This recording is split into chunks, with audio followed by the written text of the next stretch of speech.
I once watched a very close friend of mine destroy himself by being the good guy.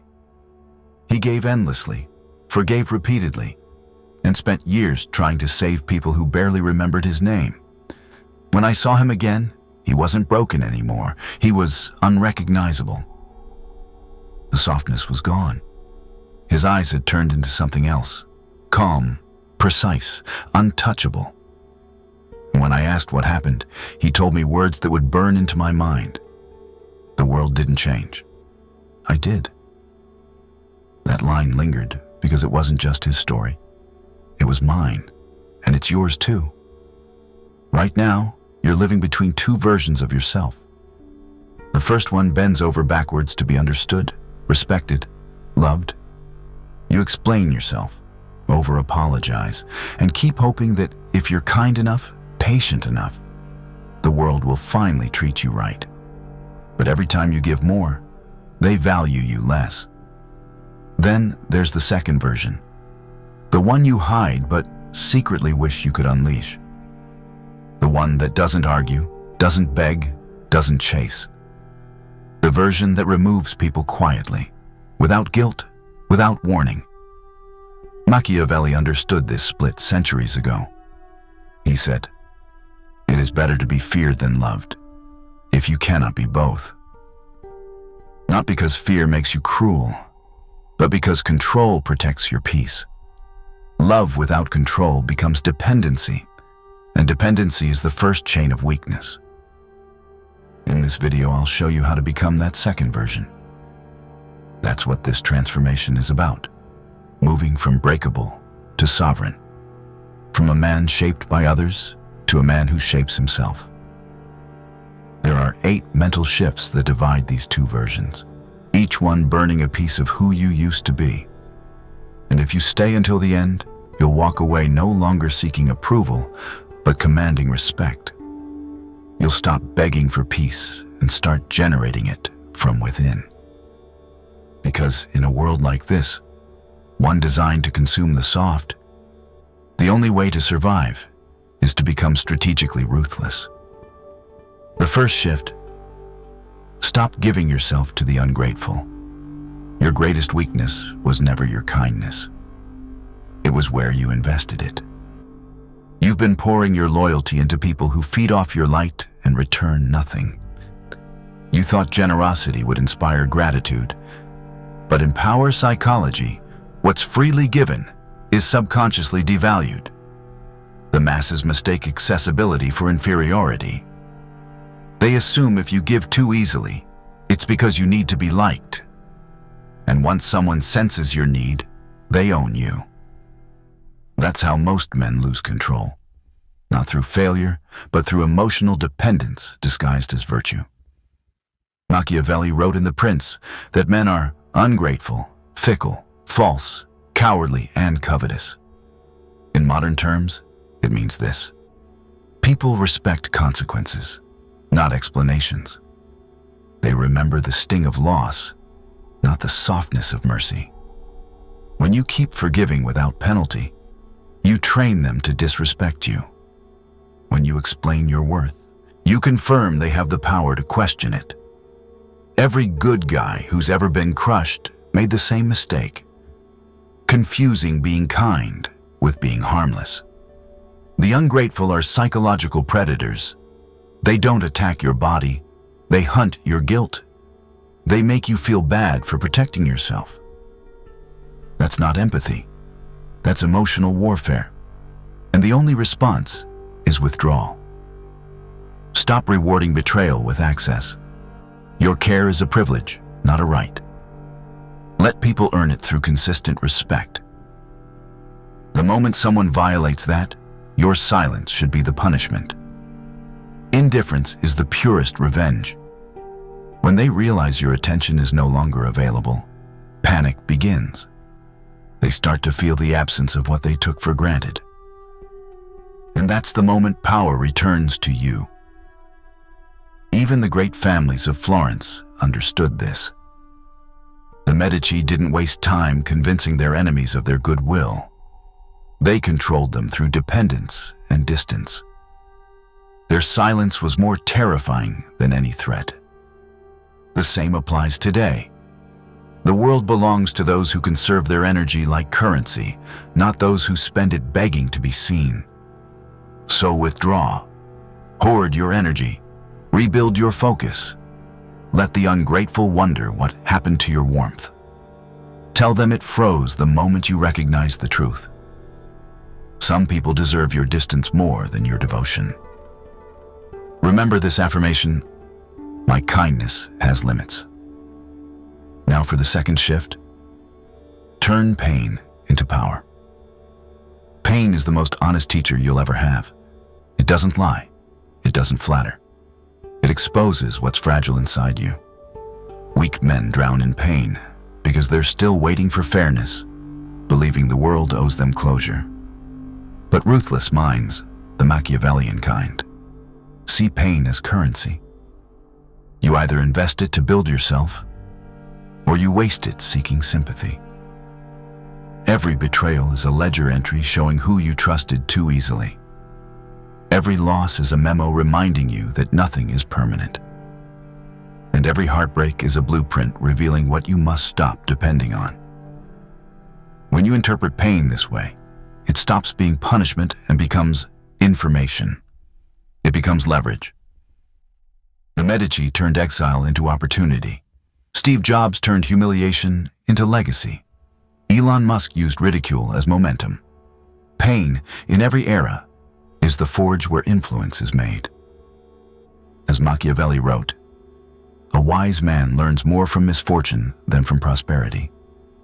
Because suffering forces evolution, it makes illusion impossible. It turns sentiment into strategy. Stop running from pain.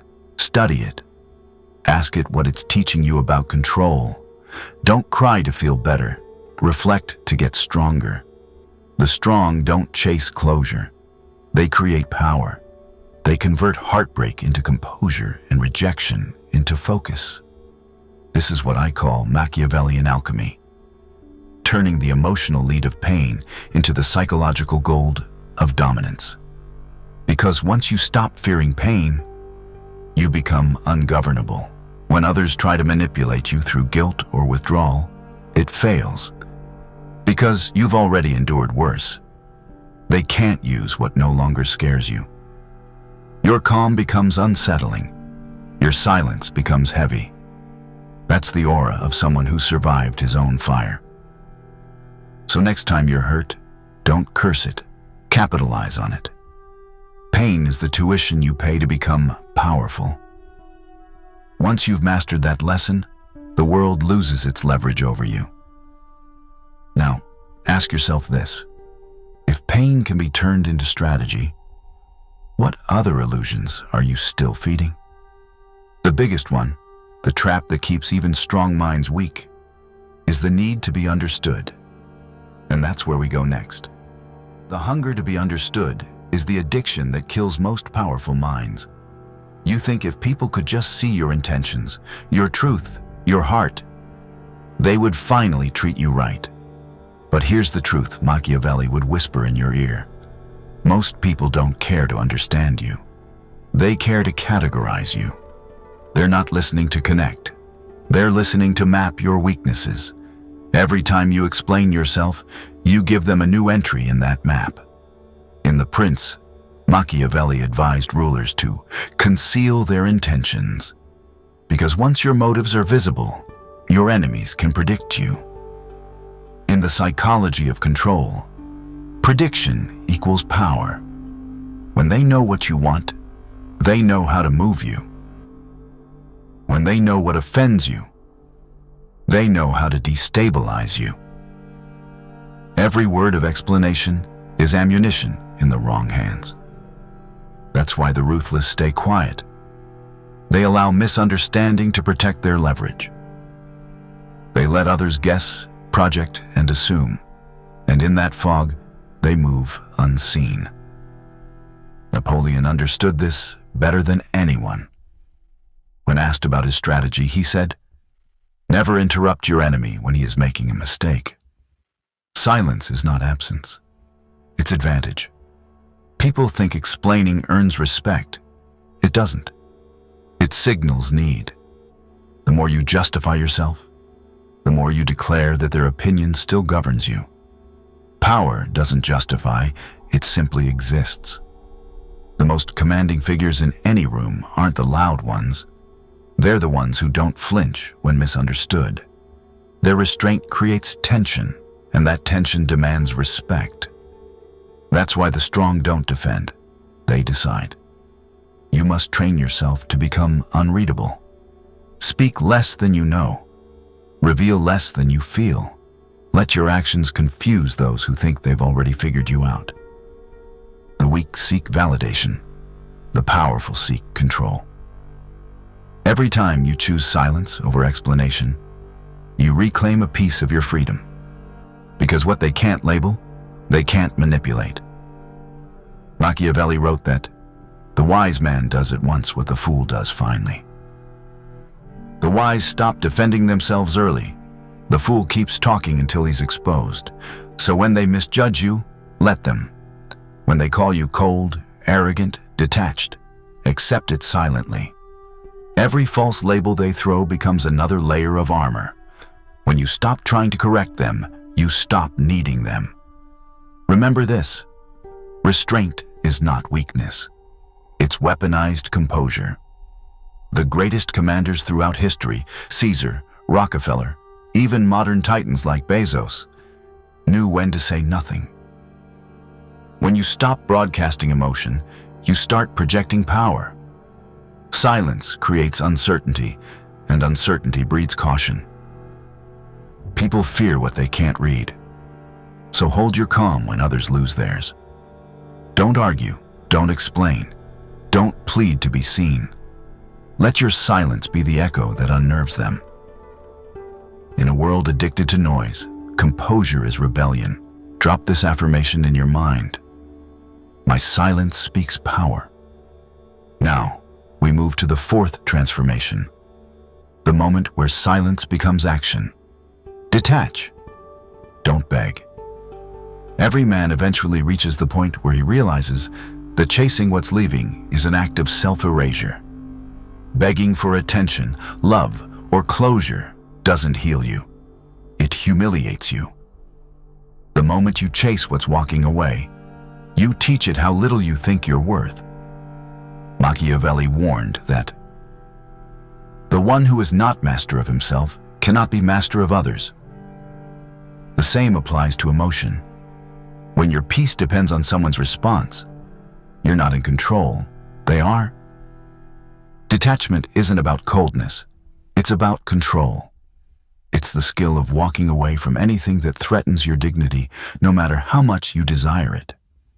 Most people mistake attachment for loyalty, but they are opposites. Loyalty is chosen strength. Attachment is unchosen dependence. The world romanticizes fighting for love, but that's a lie. In dark psychology, the one who chases always loses power.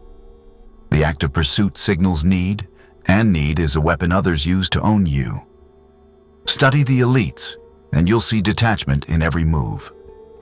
Warren Buffett doesn't chase every deal. He waits for his pitch.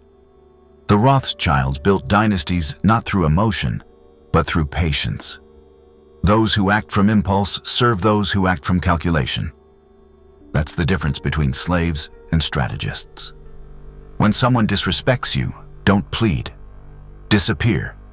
When someone plays with your energy, vanish.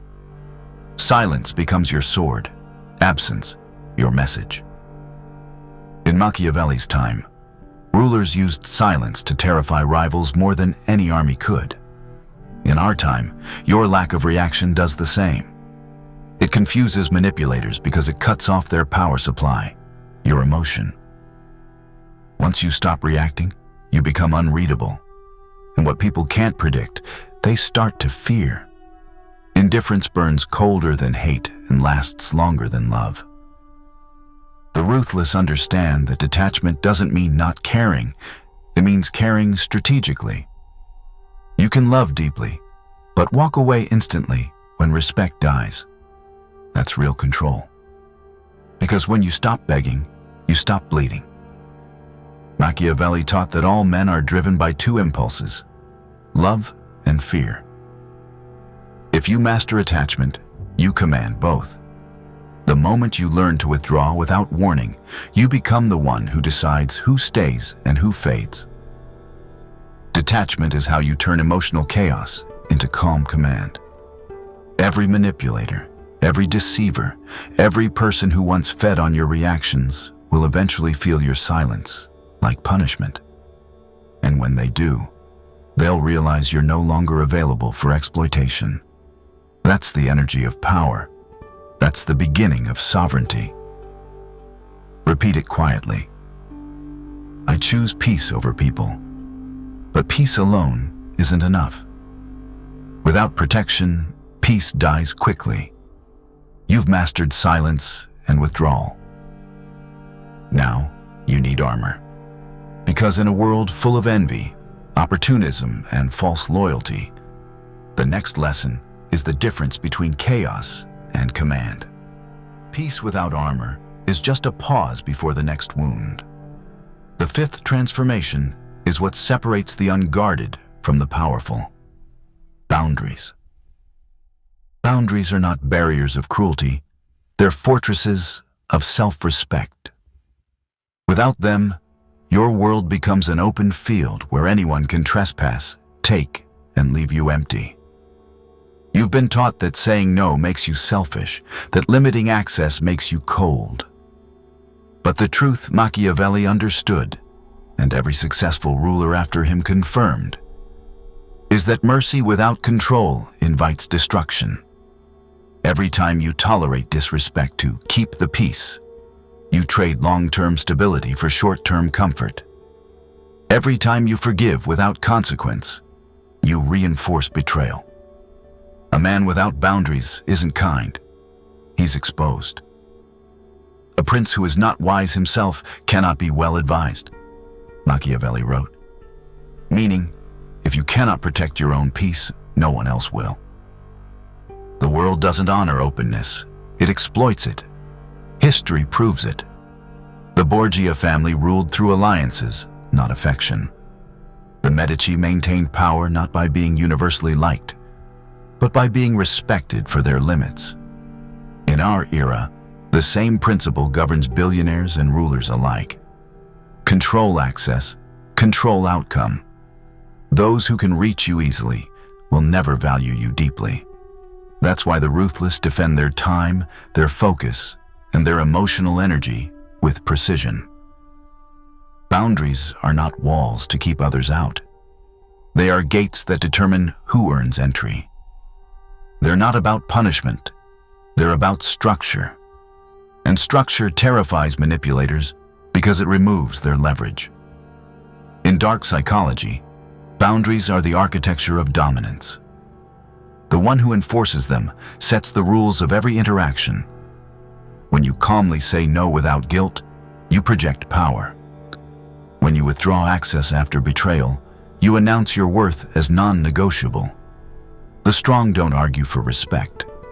They demonstrate it through distance. Forgiveness without consequence is submission. Mercy without structure is chaos.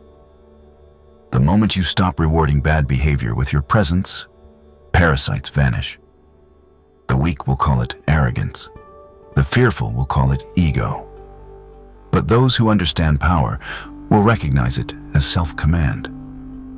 Machiavelli warned, "He who allows himself to be deceived is deserving of deception." Meaning, tolerance without limits teaches others that you enjoy being exploited. When you start protecting your space like a fortress, clarity replaces confusion. The loyal remain, the opportunists disappear, and suddenly peace returns. Not because the world became kinder, but because you enforced order. Boundaries filter the worthy from the worthless. They make your presence feel earned, not granted. To live without them is to live without dignity. To live with them is to rule yourself like a sovereign. The truly ruthless don't build walls out of fear. They build fortresses out of wisdom. Because the goal isn't to be liked. The goal is to be respected. Every boundary you set declares, "This is where my peace begins." The right people will never ask you to lower your armor. They'll stand outside it with honor. Whisper this truth to yourself. My boundaries protect me. Now, the sixth shift. Master the art of silence. Silence is not emptiness. It's influence. Most people fear it because silence exposes their lack of control. They speak endlessly to fill the void, to prove confidence, to signal importance. But every unnecessary word you speak becomes a clue, one your enemies can use against you. The powerful know this. In a world addicted to talking, the man who can hold silence becomes the one everyone watches. Machiavelli warned rulers to never reveal all their thoughts, for predictability breeds vulnerability. The moment people can read your emotions, they can forecast your reactions. And the one who can predict you controls you. Silence, then, is not passive. It's an offensive weapon. It creates mystery, and mystery forces others into hesitation. The quiet man in the room is never underestimated. The loud one always is. Look at history's empires. The Ottomans, the Venetians, the Rockefellers. They understood the politics of silence. They negotiated through observation, not argument. They let others reveal themselves first.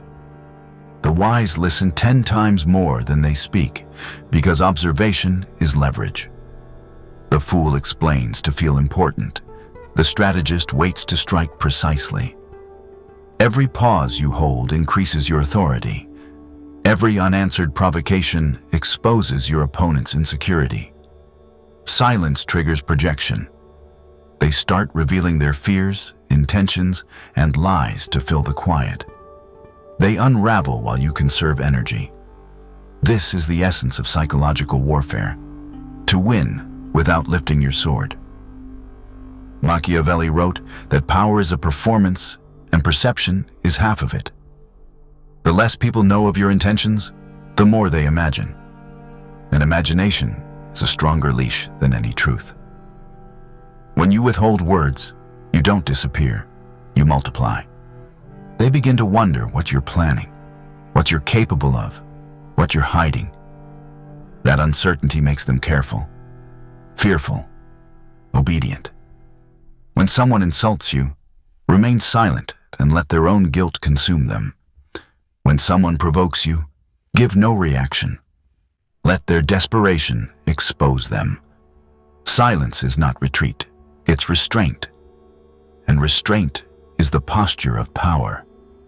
In a world where everyone screams for validation, your calm will feel like thunder. People expect noise. They fear stillness.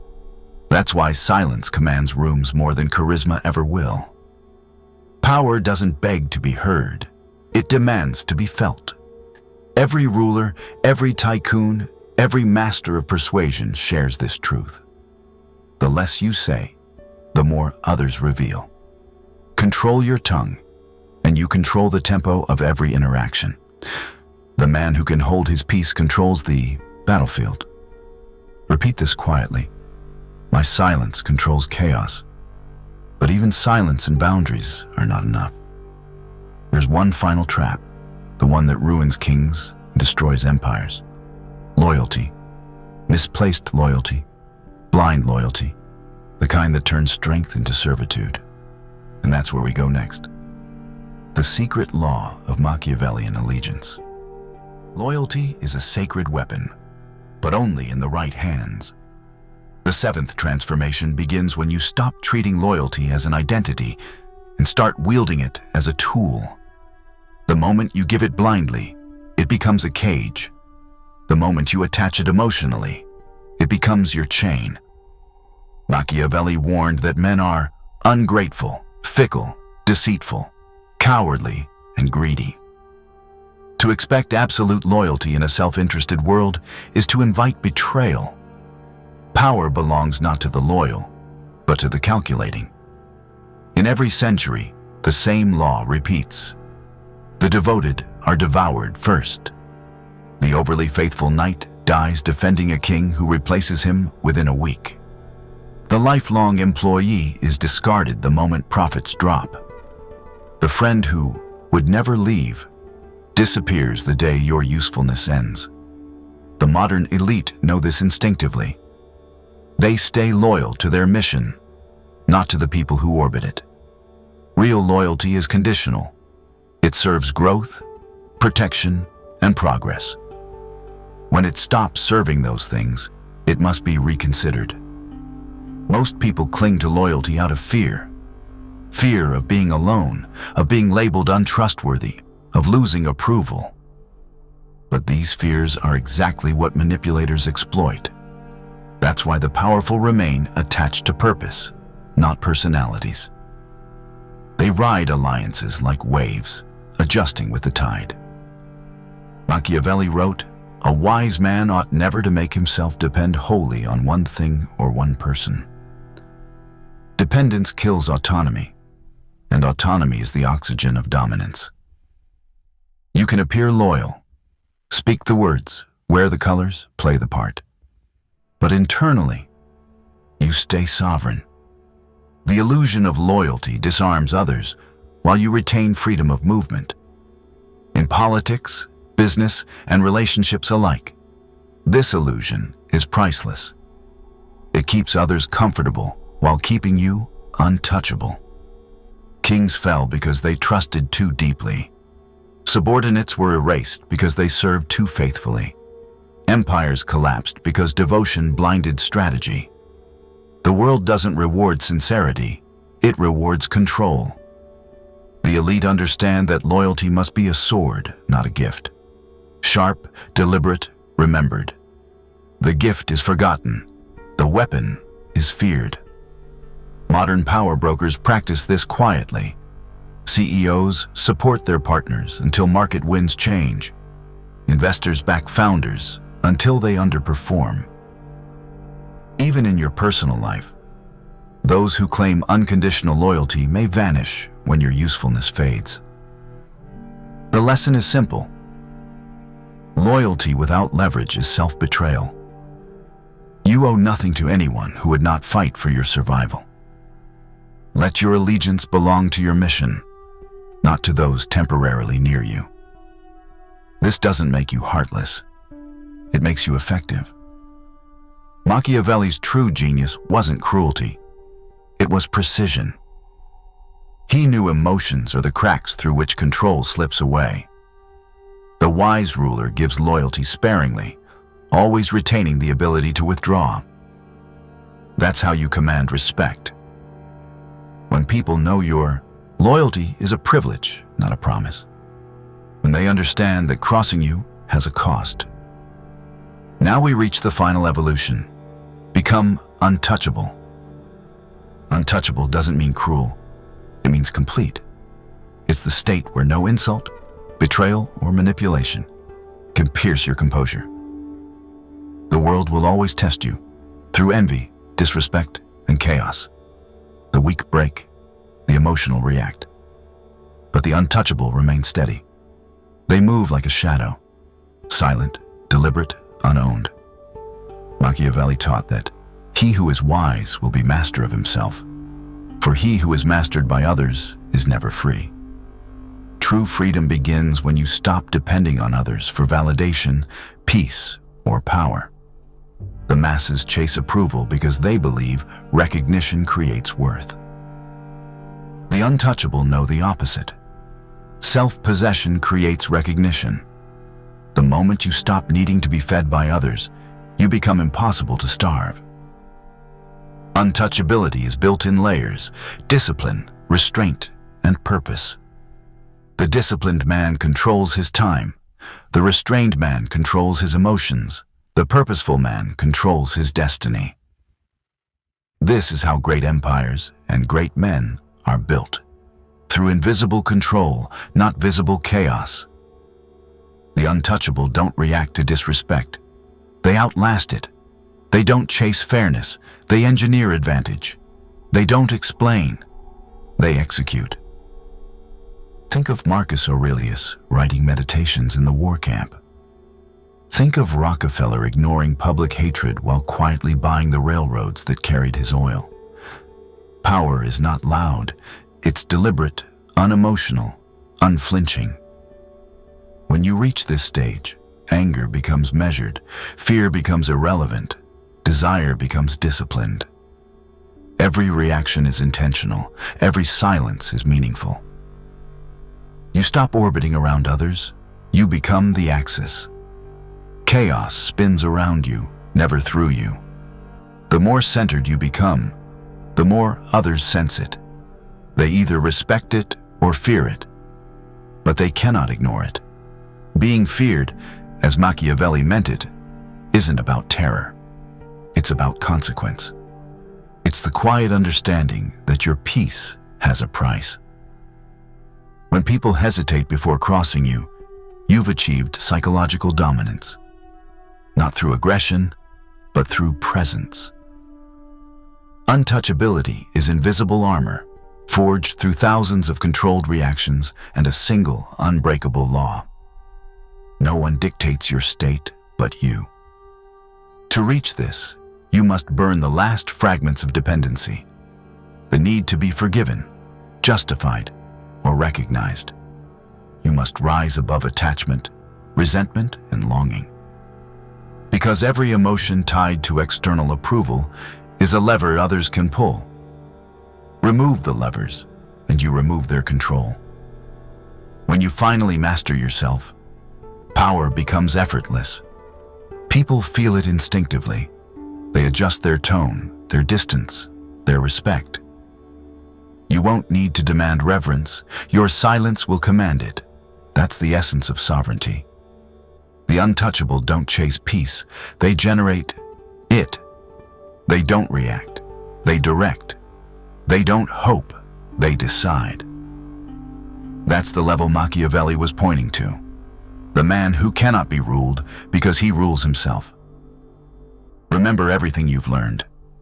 Stop giving to the ungrateful. Turn pain into strength. Kill the need to be understood. Detach from what drains you. Build your boundaries. Master silence. Give loyalty with calculation. And finally, govern your inner world with absolute control. These are not tips. They are transformations. The world will always test you, betray you, tempt you. But none of it matters once you're forged. The untouchable man doesn't bend to pressure. He shapes it. He walks through betrayal as if it's air, through chaos as if it's choreography. Because he no longer reacts, he orchestrates. Stand firm. Move quietly. Command respect through calm. Become the one others can't predict, can't shake, can't own. Because when you master yourself, the world no longer has leverage. That is Machiavelli's final lesson. And if this spoke to you, share it with someone who needs to wake up to their power. Subscribe for more strategies of dominance, control, and inner mastery. You are no longer the man who bends. You are the one who rules. Repeat it, not as a wish, but as a decree. I am untouchable now.